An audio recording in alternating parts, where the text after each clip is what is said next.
How to create a template from scratch.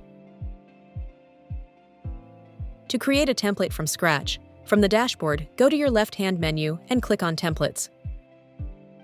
Once selected, we'll then have our template overview, and in the top right-hand corner, click on Add Template. This will present you with 3 different options: Create Template, Describe your template, or Upload a PDF document. Today, we're going to focus on Create Template. This is where we're able to write your template from scratch. Selecting this option will present you with a form to fill out, where we will then give our template a title. Choose any tags that will be relevant to this template, so this is for future filtering and searching. We can also introduce colleagues that will be in charge of this template, languages that we want the template to be available in, and we can introduce a short description on the template too. Once we're happy with the information that we filled out in this form, we can then click on Next. This then brings us to our template builder. The first thing we can do is to start introducing the sections that we expect from our inspection template. These will be the backbone to the design. And these we can then start to, by clicking onto that section on the right-hand side, or on the section itself, we can start to name these.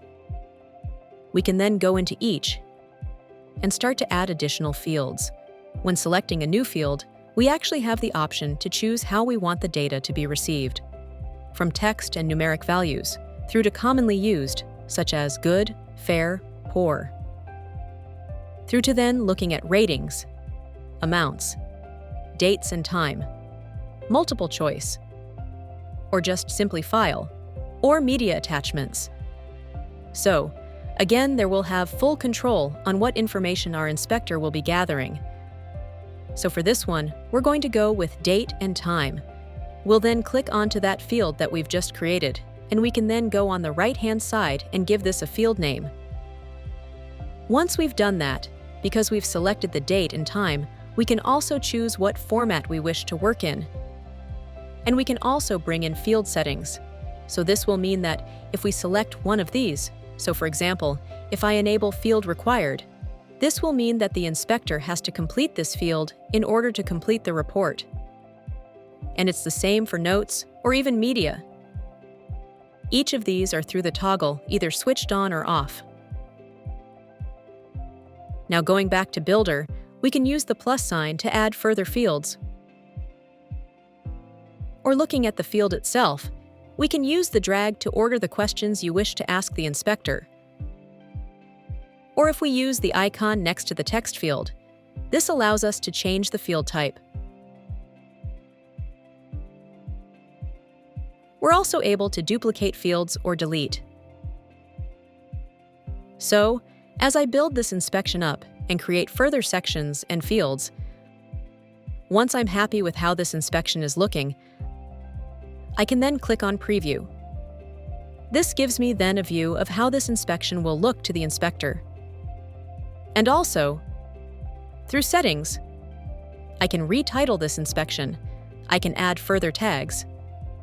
Again, review the colleagues that will be in charge of this template, languages that I want this to be available in, and we can also introduce further functionalities such as scoring, subtask creation, notes, media, and gallery. If I want to make any changes here, I'll update settings. Otherwise, I can go back to the Edit view and click on Save. Once saved, I can then close this down. I can then return back to my template overview, and on the top of my list here is that inspection that I have just created. I can click onto this line, again, see the preview of that inspection. I can also view details, any submissions, settings, and activity timeline as well. If I wanted to make any further changes, I can go to the Customize Template button at the bottom here. I can also start to fill out the inspection template and create a report using this Start Filling Template button. Or I can translate this report into another language that I require it to be in.